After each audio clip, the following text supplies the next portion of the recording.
Hello there, hope you're all keeping fit and well. Now, on the internet and on YouTube, I have noticed there's a lot of talk about power cuts and power outages and things like that. Also, there's a lot of talk of cyber attacks now on the power grid. Fancy having your power grid connected up to the internet. But there we go. Anyway, so we wanted to talk about the lanterns and all of that I have. First of all, we're going to talk about the lamp oil. Now, there's two lamp oils here. This make here is the cheapest one that I have found on eBay that can get delivered direct to your door.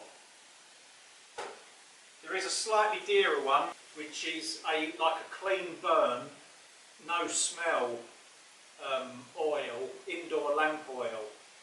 I have noticed this has got a very, very slight smell to it, especially if you've got a big nose like me.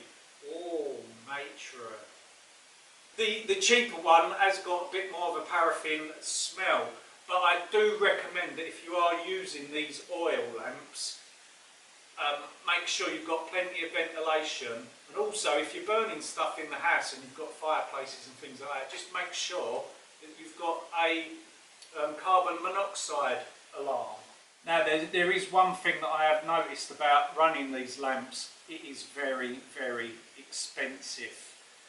You can run these lamps on, you could actually run them on diesel fuel, what you use for your car, but I don't really recommend using diesel indoors. If you wanted to light somewhere outdoors, then you can use the diesel, but not indoors.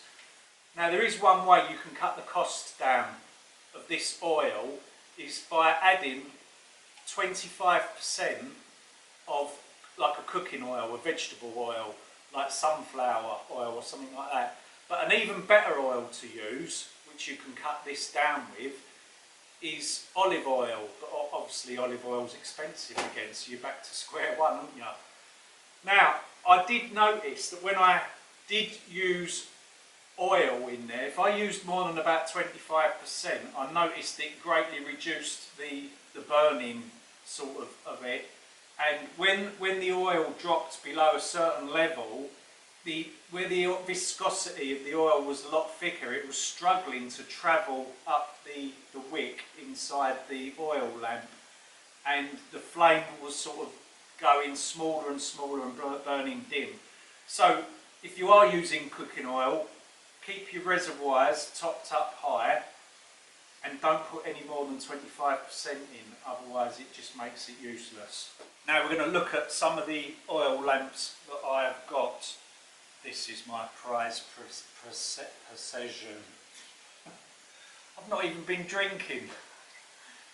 This is my favourite lamp. Now, I think that the best lamps, the old-fashioned lamps you can buy, is a lamp that's called duplex. I think it's called duplex because it's got like a dual wick in there. Now I find that the duplex ones burn the brightest. When you turn these up full, they are very, very bright. And I've got a pair of them on my wall in the front room, or the lounge, whatever you want to call it. Now there is loads of other styles of oil lamps, but yeah, duplex, that's the best. This one I've got from like a little bric-a-brac sort of village hall sale sort of thing. They was raising money for charity. This is a single wick lamp. Now when I brought it, it was like this on its own. The wick, there was no wick in it either. And on the other side of the room was this. How much do you reckon that cost? That was £1. And that was £1 as well. So this oil lamp has only cost £2. Now I want to talk about the chimneys on these. These chimneys sort of help give it more of a draw and it makes the flame burn even brighter.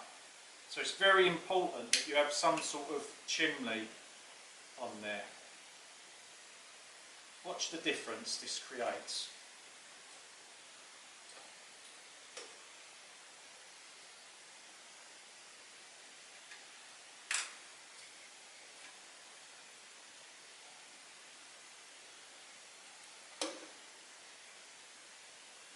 These chimneys are still available on eBay. You can still get hold of these, and there's still companies making brand new ones as well. I have brought a few. Now, let's just talk about the duplex again. What I love about the duplex is there's a little sort of snuffer there, a little handle, and you can push that down and it automatically snuffs the wick out, so you don't have to take that off. And obviously that is going to be red hot, so you don't have to take that off to blow it out. Now this is one of my favourites, this. You've got to be careful you don't smash the glass. These shades are very expensive. I think I paid £20 for this, or about £25. The thing is about these shades, they've got to be the right size so they can fit correctly together.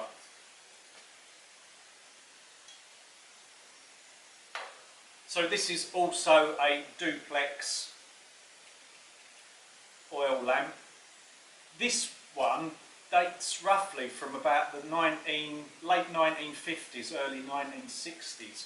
My wall ones, these date from sort of the beginning or to the mid sort of World War II, I've noticed. I could be wrong though, I could be wrong. This lamp, I paid £30 for it. Like I said, I paid about £20 to £25 for the shade, because when I brought this on eBay, this shade was missing. These are just your standard hurricane lamps.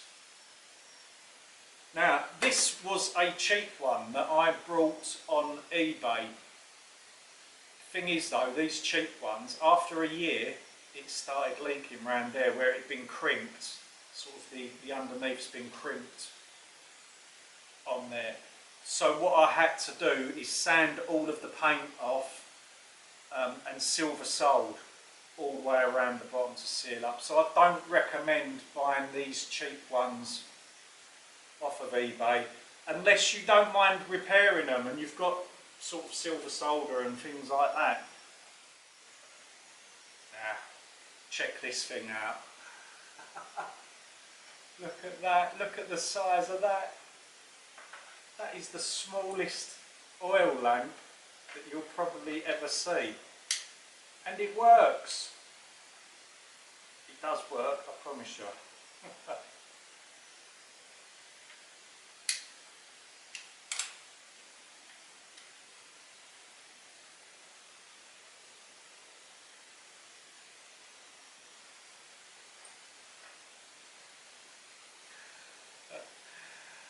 Thing is though, this is about as much use as a chocolate donkey.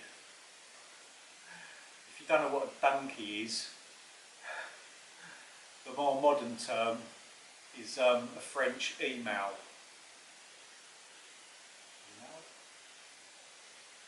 Anyway,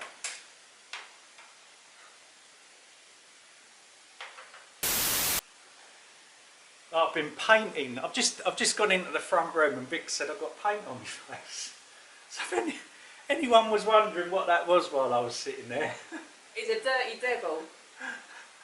I've been repairing outside one of our the chicken egg laying box where you lift the lid up. The lid had started to rot, so I've built a new lid and replaced it and painted it. Now, maintaining your lamps is very, very easy, as long as you don't start smashing things. Now, don't forget to occasionally trim your wicks. So when you see like a large amount of burnt wick there, just gently trim that off with a sharp pair of scissors.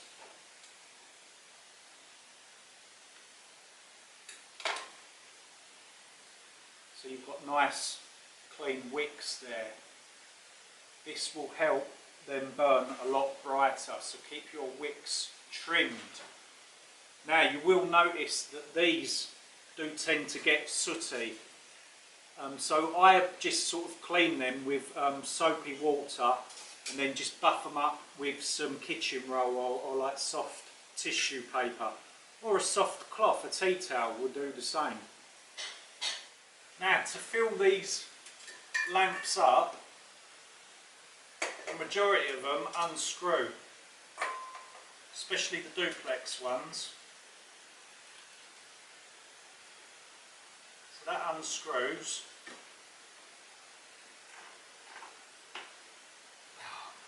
It's got Gary proof lids on there. Bloody things. Yeah, look, you can see the wicks in there. You just top this reservoir up.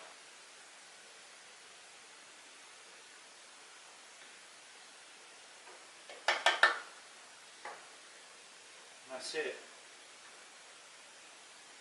Just gently screw it back on. Now I've noticed that the threads on here are very fine threads.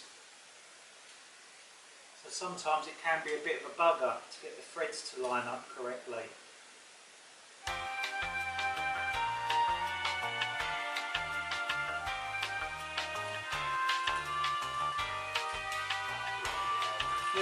This one is particularly hard.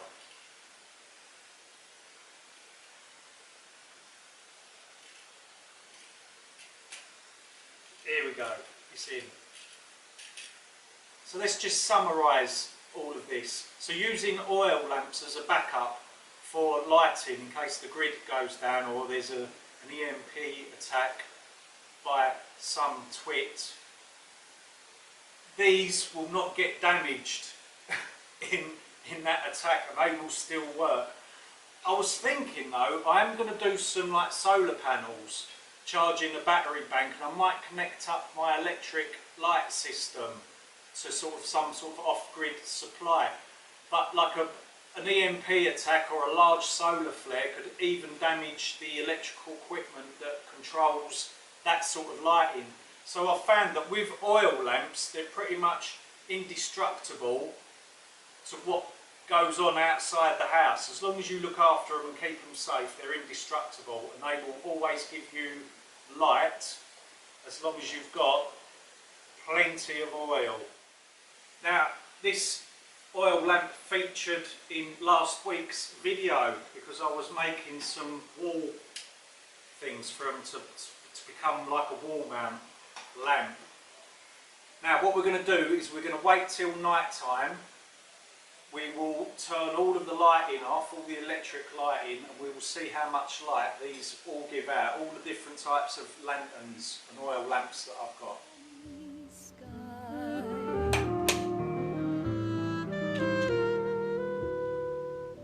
Do you remember how we survived? Come rain or shine, it turned out fine. Though the memories are fading of those days so long ago now, when skies were turning gray, let's not forget how together we blew away the clouds to let the sun shine through.